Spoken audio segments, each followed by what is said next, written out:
Salut les losers, bienvenue chez moi, bienvenue dans la mangatech de Zundo. Retenez bien une chose ici, vous n'êtes que tolérés.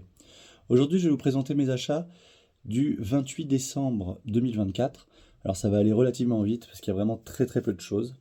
On va passer très vite sur le 13 Blades de Bleach. C'est un très vieux tome, un très vieux fanbook que j'avais juste loupé. Bon, de toute façon, ces trucs-là, je ne les lis pas, mais celui-là, je me suis rendu compte que je ne l'avais pas.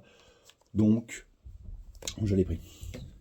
Ensuite, cadeau de Noël de ma sœur, c'était un petit rituel entre nous, mais ça va s'arrêter puisque tome 22, 23, 24 et 25e et dernier, volume de GTO de Toru Fujisawa. Ma sœur m'offre ça depuis plusieurs années, à chaque anniversaire, à chaque Noël. Elle m'offre 3-4 tomes. Et voilà, je ne les ai toujours pas lus, j'en suis à la série d'avant.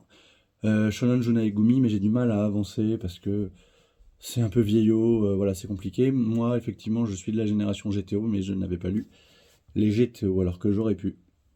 Donc, également, c'est 4 tomes. Et on passe au dernier tome de la vidéo, que lui, je lirai très vite. C'est Knitting Life de Tetsuya Tsutsui. J'adore ce que fait Tetsuya Tsutsui. Et le tome 2 sort la semaine prochaine, et c'est le dernier tome. Donc je vais lire ce tome probablement en début de... Enfin, soit en fin d'année là, soit en début d'année prochaine. En pleine pandémie, les Japonais sont invités à rester confinés. Pour beaucoup, c'est une épreuve difficile, mais pour Kentaro Komori, modeste employé d'une petite entreprise, c'est l'occasion rêvée de réaliser un plan de longue date, passer le reste de sa vie sans sortir de chez lui, pour prendre sa retraite anticipée et se retirer du monde. Il a économisé et établi un plan au yen près.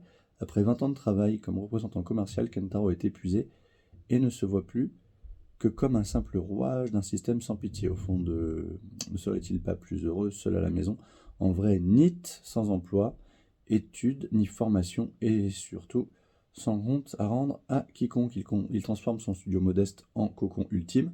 Au milieu de la pièce trône une tente avec son sac de couchage, son ordinateur et son radiateur. Kentaro peut enfin lire, regarder des films ou écouter de la musique à volonté. Trop bien.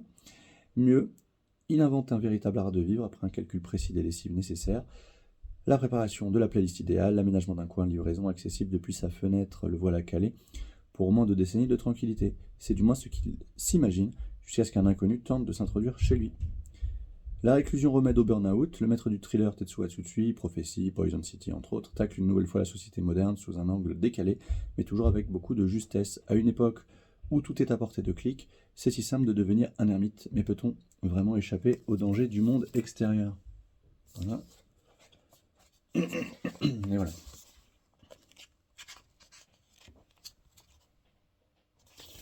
Voilà, c'est terminé.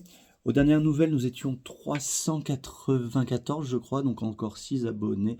Et vous aurez la vidéo de présentation de la mangatech, mais cette fois ce sera bien sûr en 2025, puisque dans maintenant 35 minutes, je décolle pour le sport d'hiver. Nous allons au ski avec ma petite famille. Voilà, je vous fais plein de petits bisous et je vous dis à l'année prochaine.